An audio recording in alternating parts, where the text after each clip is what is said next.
Among the essential elements that should be included in the chapter 1 of a master's degree thesis includes the introduction. So introduction covers the background and motivation of your study. So this gives an overview of the study and it answers the question to why you wanted to carry out this study. And in the background and motivation, it should give a proposed solution to the identified problem.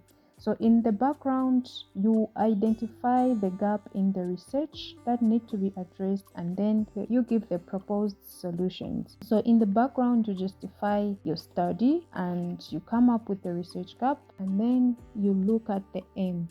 So what does the aim include? So the aim sets out the purpose of the project. What problem are you solving? The aim should point out the expected results, and generally the aim is just the longer version of the title. So this should answer the 3 questions, which is the why, what, and how. Why the research is necessary.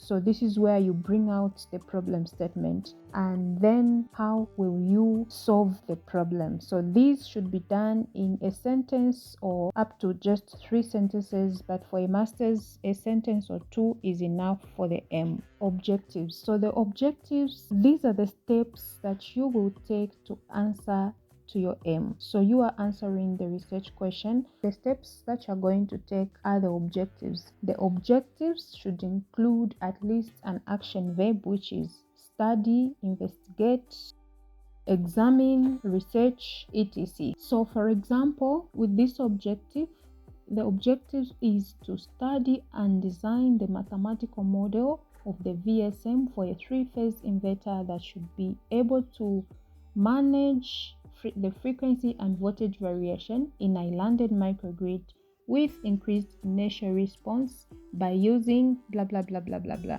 So that is how you write your objectives: to study, to investigate, to examine, or to research. And then you come to the research contribution. So this is the novelty of the study, that is the original significance contribution to the existing body of knowledge in a particular field or study. So you bring out the contribution of the problem, like what problem are you solving, what is the significance of your study.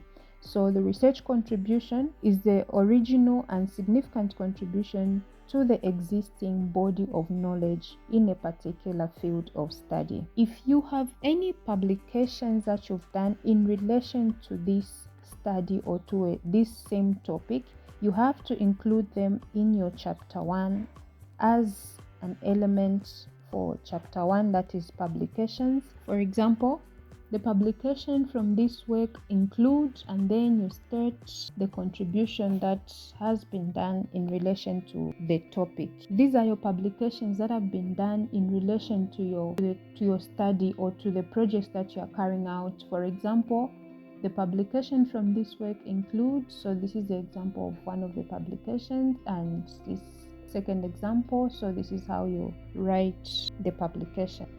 Then you conclude chapter 1 by outlining how the overall thesis is outlined. What is chapter 1 all about? What is chapter 2 all about? What is chapter 3 all about? 4 and so on, so that the reader knows exactly how your overall thesis has been outlined and should be able to follow it systematically. Thank you for watching this video. For more videos like this, don't forget to subscribe to the channel and see you in the next one.